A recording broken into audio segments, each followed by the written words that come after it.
This is The Breakfast Stable.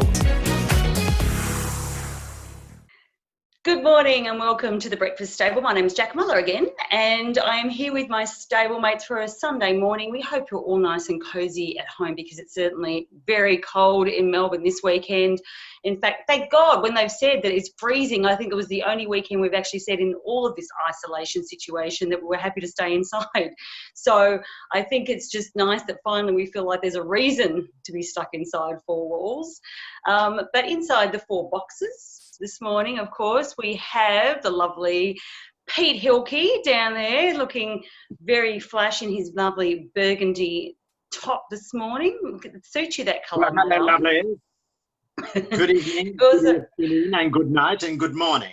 Wherever you're watching throughout this beautiful world. Thank you, darling. And also Catherine Savazio. Welcome, darling. How are you? Hello, I'm well. How are you? What a freezing weekend it's been. I know. We're all dolled up in our... Well, actually, Helen, Catherine and I are in our Melbourne black. Have you noticed? Pete's in his burgundy. I'm actually in navy. Oh, are you, darling? Oh, sorry, I can't quite see there. How are you, Helen? I'm good. I can't believe it's May. Now, we're in May and I've done nothing in April. Yes.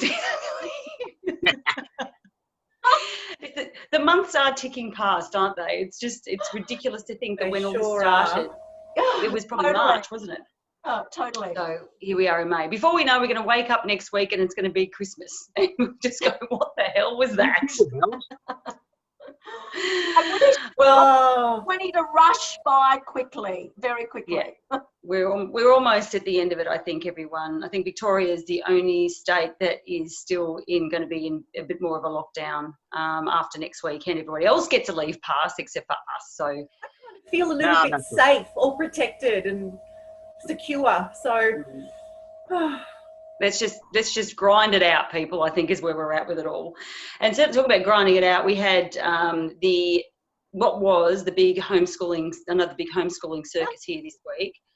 I tell you, yesterday I had 2 food tech classes to supervise and a PowerPoint project on astronomy. Yes, astronomy and astrology. And I'm telling you, by 2 o'clock yesterday afternoon, I was looking for the gin bottle. I mean, it is full on. I mean, I didn't get any of my own work done, but it was so intense. At one point we had a rotation through the kitchen. So one kid had done their food tech class, and then the other one comes in. Of course, by the end of it, the kitchen, looks like Hiroshima, Nagasaki. By the time we're done, it's just like a disaster zone. So I was just pooped. But the one thing I must say is I forget how much I used to enjoy doing school projects. I'm such a nerd. And BB had to do one on this astrology thing. By the end of it, I booted him out of his desk chair and I was in there doing a PowerPoint presentation, inserting video and links to this and finding all this really cool stuff. Oh, great. He's swinging off his bunk, doing magic tricks and playing with his footy cards. Did you get any of your own work done, Jack? Exactly. Hell, well, there you go. Sounds like a superwoman at the moment. Well, let me tell you, the pen and wire last night went down very, very quickly. And this was after we also made the decision, so hot, so lot, neither, we weren't going to drink during the week anymore. We were going to go back to... I made that decision too. Did you really? No, so far so good. I've had nothing. But I hear you. Yeah. We had to. It was too much. Yes, it is too much. It can be too much. Yes, exactly. So anyway, that's where we're at. So we got through it, but oh my gosh, I cannot wait for these kids to go back to school. I think we're all just about at the end of our tether, and the kitchen is pretty much getting destroyed. So I take my hat off to all the parents out there that are homeschooling and juggling other things as well, and even the ones that aren't juggling careers or working at home. I mean, it's a full-time thing, just trying to occupy and monitor what they're doing and supervise and set boundaries, I guess. So I take my hat off to all of you. Keep the pantry stocked. Yes, that too. Mind you, I've got that as well. Oh my God, eat. What can we say? Speaking of eating, Pete Hilke, you're going to give us some very practical advice this morning, aren't you? Well, yeah, absolutely. I mean, I must admit, since we've done this, all we've eaten is seafood. Haven't touched any beef. Had a little bit of lamb, a little bit of chicken, but everything's seafood. Good From for barramundi to Atlantic salmon to King Aura salmon to lobster, you name it, it's gone. But hey, guess what? What? You know, a little while ago on the radio, I spoke about the pans. Yes. This is the pan. This is the pan. Now, there's a certain pan company that I can tell they would hate me for it, so I'll never name them. But I destroyed this pan. And I brought it back now. I've had this for, over 6 years. And it's now better than a barbecue. It is actually a non-stick pan, yeah. It was a non-stick pan, but it's actually come back better than a non-stick pan now. And the reason why, if you've got an old pan at home, what you do is you put it onto the heat, get it as hot as you can, then get some olive oil and pour in there. Make sure you got your fan on upstairs, and then just rub it in.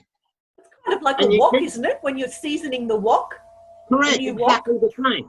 Exactly the same as seasoning a wok. And then all you do with it, and you keep doing that after a couple of months, and you keep cooking in it as you do it. Wash it just with clean water. Don't use soapy water. Okay. Right, and it will start to go black on the bottom, and we'll just have this beautiful base that I can cook an egg on there, and I don't need to oil it. Oh, so it's like a natural non-stick surface. Here's mine. I don't have one that I prepared earlier, sorry. See, this is the handy thing. We can do visual stuff now that we never could do before at the studio. Yeah, I know. But anyway, look, all I can say is if anyone wants to know any further directions how to do it, get in touch with us on the Breakfast Stable Facebook page, DM us, and I can talk you through it. So do I have to just, will that lose all of it? Because that's, like, I just can't get rid of that, Pete. Like, that's the, and it's on a little bit of a, like, a stipple base. Okay. Just do what I say. Yeah. Get it hot, oil it. It's going to probably take a couple of months, Jack. But it will start to build up. Buy a new bloody pan. Well, isn't this what happened last time? Poor Pete was trying to tell us how to clean a pan, and we all shut him down, the poor guy. Well, if we're in isolation and can't go and buy a damn pan, we don't have a choice but to do Pete's thing. Exactly. Oh, my gosh. Anyway, guess what? Clams was great this morning. We had 450 people come through. Fantastic. Next week, it's going to be even bigger again. The hospo workers, we fed them. They're looking great. Ian Curley made a magnificent soup, as he does. And we're putting out croutons, bread rolls, salmon. That's amazing. It's fantastic. Having a lot of fun. Well Fantastic done, Pete. job. Awesome. Great. Very proud of you. And I'm sure everyone's very appreciative of your efforts down there at Clams on a Saturday morning. So well done, darling. Yeah. And speaking of fabulous people, Catherine, how have you been keeping yourself occupied? I've had a really crazy busy week, which is good. Not a lot of washing pans, a lot of cooking. I say to the boys that their job is to do the pans. I'm happy with all the plates and everything else. But anyway, a lot of cooking, and I've absolutely been loving it. And I've been doing a lot of walking. So you guys know that I walk everywhere, but mostly along the Yarra River, not far from home. And one thing I've noticed, actually, there's a lot of women walking, a lot more women walking than normal or than, say a few months ago. And a lot more men. Is that to get away from all the kids that they have to homeschool? Yeah, that's it. But sometimes the children are with them, and the men are in Lycra on their bikes. And there's novices and the experienced ones, the ones that aren't sure where they fit in. But you know what I'm finding? Helen and I have walked a couple of times in the last week, and it doesn't matter how far over to the left you go. Like on our way back, it was the Pushers side was on. Yes. And look, it's just crazy. I think it's so funny that women are obviously getting together in, ones or twos. I think, they're either walking on their own or they're walking with another person. And they're actually doing a lot more walking because there's a lot more women certainly walking around. Helen and I did a lovely story in the weekend paper. So if you check out The Age today, you might see that. But it's talking about this exact thing. People are trying to get out, stop having that extra glass of wine because when they're at home, they're on their own. they might be on Zoom, or they might be, connected to their friends and their social network online. But there's the wine comes out, and then you're cooking your wine, and then what time is it? Oh, it's wine o'clock, and I might have one at 5 or 6. 3:30. There's no excuse not to have a glass of wine. So I think, Yeah, well, it's important for us to realise that we've got to have some boundaries, and wine can be a depressant. So we want to keep sure that our emotional and mental well-being is tip-top shape, and walking's amazing for that. Yeah. Certainly thinking time if you're on your own, and companion. So social distancing. Helen and I walk a couple of metres apart. It's quite funny. And we can't talk. We can't talk that well. I often walk backwards, so I can have some visual contact with her. And then we grab a coffee and sit, on either sides of the bench seat there. So look, I've had a lovely week and lots of walks, and it's been a freezing it wasn't cold. a bench seat; it was a set of stairs. Well, it was bluestone steps. Okay, but we have done the bench seat as well. Yeah, it was freezing cold as well. This week's walk was absolutely freezing. Yeah, but we're in for a long winter. We're in for a long winter if this is going to keep up, that's for sure. Yeah. Well, but I think you're right, Catherine. I think everyone's recognised that this lovely situation where every night drinking has probably been a bit of a novelty. And I certainly think from last weekend we just went, actually, this is going to go on for another 2 or 3 weeks. This is probably not great. Fun, yes, but, It is a novelty in the beginning, isn't it? And then you're like, oh, okay. I didn't sleep that well, or I'm not feeling that clear this morning. So and then you get over it. You just got to, get back to your normal routine and function as best you can. That's exactly right. So I think we're all kind of starting to come out of that situation now, where they realise we're going to get back to work very soon, and we've all got to start to try and create some good habits in preparation for that. Definitely.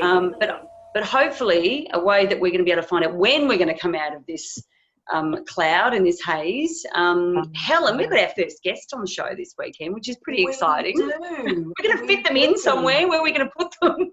I know. Okay. Well, we're going to invite him in. Yeah.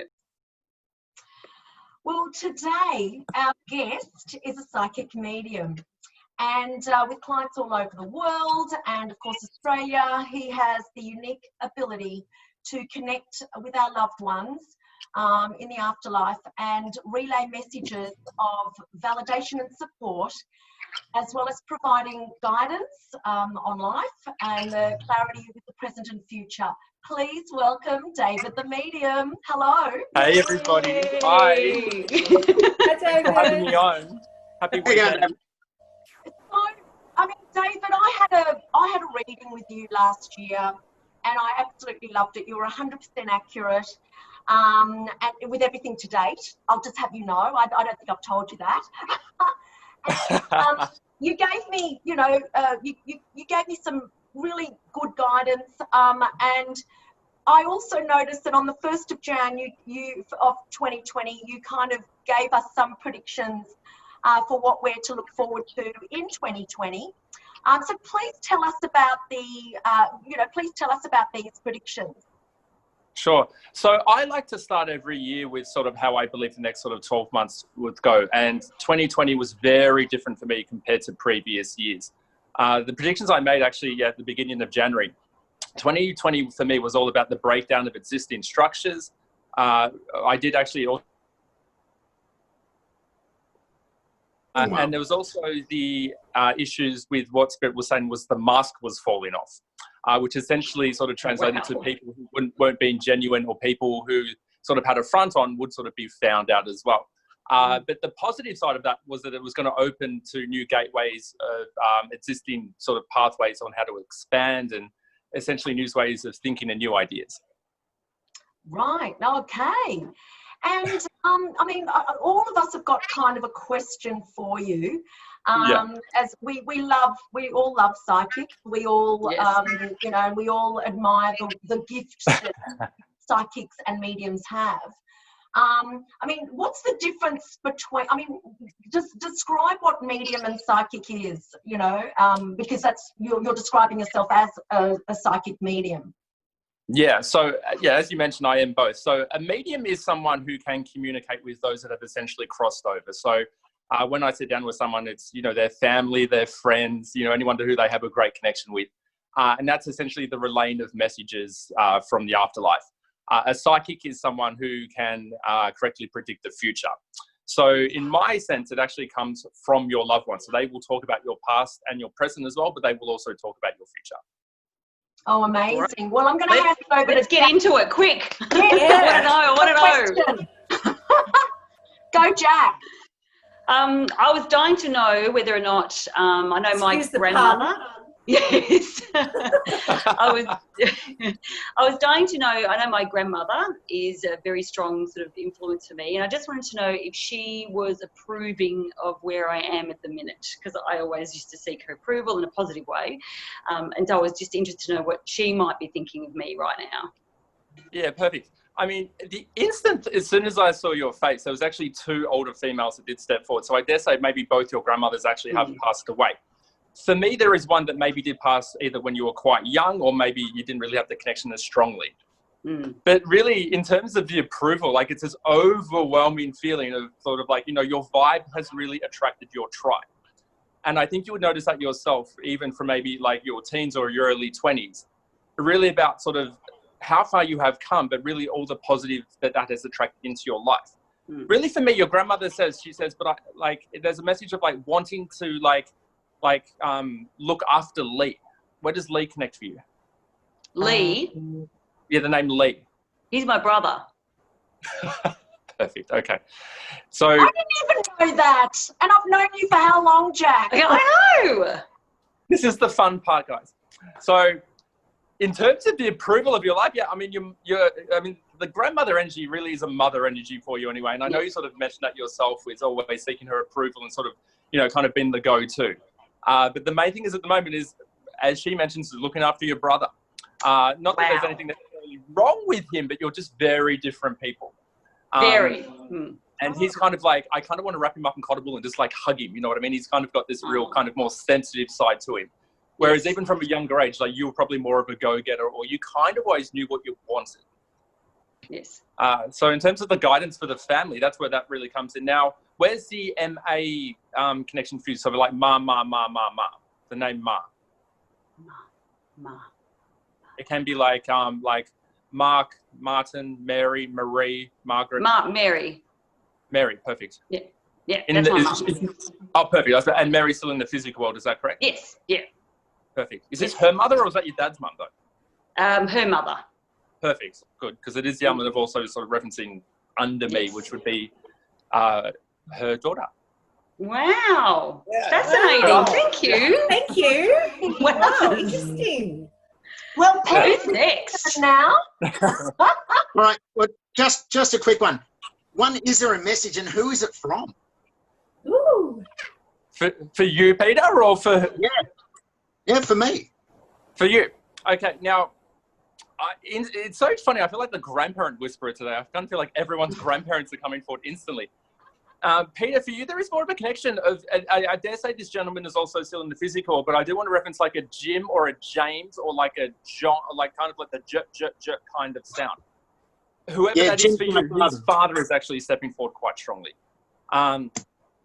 And there is sort of a reference of like, really, I mean, it kind of ties in with what I was referencing for 2020, but there's this really big focus about like the new pathways or the new ideas about how you're thinking about things, but also like don't stress about work. So whether like even if work has been really big on your mind in particularly in April, given that, I mean, understandably everyone's work was sort of affected then. But there's going to be a lot of positive change to do with work for you, really around, well, they're referencing 7-8. So for me, that can be July, August. Just don't sign anything in July. If you have to put your name to anything in July, make sure you're 100% sure about it. You may not have anything like that yet, but there will be something that probably will come up over the next few months in particular. And Wow. as with this, where does like Jim, James, John, George, I mean, where does that connect for you? Jim's my father. Perfect. Okay.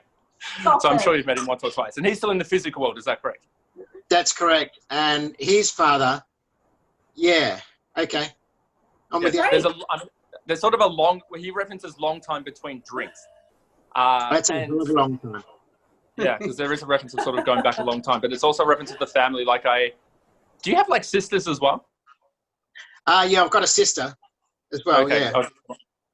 Yeah, because she's also got a few issues with work, but it's not necessarily a negative. She's just got to sort of make up her mind on a lot of things over the next sort of few months again. Because I kind of feel like we're in this sort of like this tug of war kind of scenario with her. Yeah, I'm with you. Okay. Yeah. Interesting. Catherine, I reckon you're champing at the bit, aren't you? No, I'm just conscious of us, moving through all the things that David's got coming through. I'm so excited. So I don't have a question. Have you got anything for me coming through? Just let me have it. I don't want to know anything about them, Catherine, but are you a mother? Yeah. Yeah, perfect. Okay, because there's a reference of the children or the child under you. Now, like, I dare say you've got a son, because I do really want to connect with like the male energy that would be under you. He is a real natural entrepreneur. Like, I kind of want him to really expand on his ideas or expand on what he's thinking. Apparently not a great driver, but that's okay. We won't hold it against him. There's something about like needing to get so I just want to confirm. So you do have a son, is that correct? Yeah. Yeah, perfect. He drives though, because I feel like he's an adult. Yeah, but yeah, nothing wrong with the driving, that's all. Yeah, it's not a warning or anything like that as well, but they're sort of like, all that referencing for me is also pushing down my foot and referencing as long as he slows down. It's sort of more the element of kind of wanting to avoid like parking fines, speeding fines, sort of things like that. Is there anything coming through about me personally, or? Yeah, literally what I was about to jump into, because I was like, don't worry about the sun. Again, it's kind of the same message as Peter. Like, there's this really sort of big transformation in how we think about work. And it's sort of like, without telling me what you're doing, of course, at the moment, but it's sort of like, over the last sort of few years in particular, we've kind of had this, they actually reference your son as being a good motivator for work for you as well, actually, to be fair, because they sort of even bring in the child energy for that. But it's sort of like over the last few years in particular, you've kind of had all these ideas about how you would shape your sort of career progression, like your business progression. And then sort of like with everything happening at the moment, it's kind of thrown it up in the air, because it's sort of like maybe you don't know what's next. There's a massive feeling about like just trust your gut instinct, because I mean, Catherine, in particular for you, like your gut feeling and your intuition is incredibly strong. And it's really been that way your whole life. So even though everything might feel up in the air at the moment, it's sort of like trust it, because even though you feel like you might not know the answers, you know the answers. Okay, fantastic. That's amazing. Thank you. Amazing. Interesting. Helen? Helen? Yep. Thank you so much, David. We are now going to thank you very much for coming on the show, and we're going to close off, and we just love you and your work. Thank you. Thank you. Thank you so much, David, for joining us this week on The Breakfast Table. And Helen, thank you so much for inviting him on the show. That was awesome. We love all that stuff. He did a great job, I think, didn't he, guys? That was fascinating. Fantastic. Yeah, very cool. Absolutely. We've come to the end of another Breakfast Table for this week. Thank you so much for joining us and for encouraging us to do our show every week. We really enjoy it. And if you want us to bring any other pots and pans on air next week, anything visual, stains in shirts, whatever it is, using nappy sand that we can go through, we can do all those fun household tips. And you never know when we'll have another guest. So thank you, Helen. Thank you, Catherine. Thank you, Petey. And everyone have a great weekend. Thank you for joining us. Jack. Thanks. Bye. Okay.